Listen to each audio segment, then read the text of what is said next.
辅食顾名思义呢，就是辅助性的食物，是为了帮助宝宝离开母乳或者奶粉而做准备的食物。所以在辅食添加的1岁以内，宝宝都是以母乳或奶粉为主，辅食为辅。千万不要因为吃了辅食就觉得可以不喂奶了，这样反而会导致营养失调。在出生后5到6个月就可以开始辅食的添加了。那具体呢，会根据宝宝的发育情况而有所不同，你的儿科医生会有具体建议，请以医生建议为准。那么妈妈如何判断宝宝是不是到了该要添加辅食的时候呢？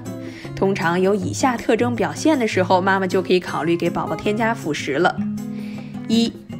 宝宝脖子已经完全可以立起。2. 在大人扶着的前提下可以坐稳。3. 看大人吃东西的时候，自己也很想尝尝。4. 没有疾病的健康状态。5. 把勺子放进嘴里时没有反抗的哺乳反射。宝宝的第一口辅食要从1勺米糊开始，逐步往后添加。当孩子适应了吃米糊，就可以再添加蔬果类。为了防止过敏，所有的食材建议连续添加2天进行观察。宝宝刚开始添加辅食第1个月，先从每一天的午餐开始，1天1餐，在午间的那一顿奶之前进行。此时一次的辅食量与奶量的配额大约是辅食10%，奶90%。注意，辅食一定要在喝奶之前，有些许饿又不是很饿的状态下进行。因为喝奶后喂食，宝宝会因为有饱腹感而不想吃辅食，而很饿的时候，宝宝状态不好，也无法好好喂食。宝宝刚开始接受除了母乳或奶粉以外的其他食物，最开始有所抗拒是很正常的现象，妈妈们千万不要灰心，不要觉得宝宝不吃东西营养跟不上了。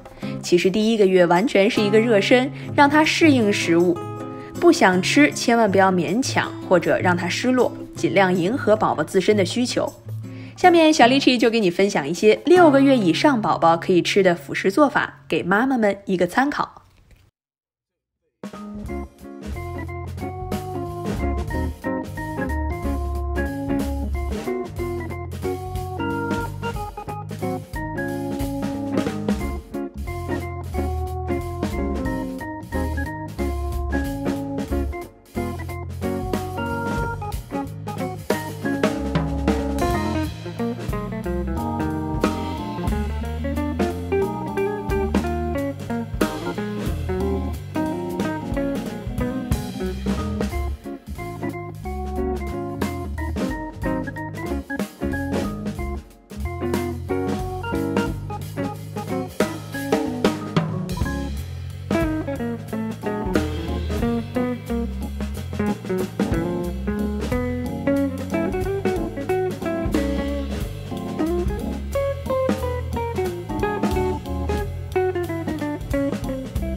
果你喜欢我的视频，记得点击右下角订阅我的频道，我会每周3次更新，记得打开小铃铛，接受第一时间的更新提醒哦。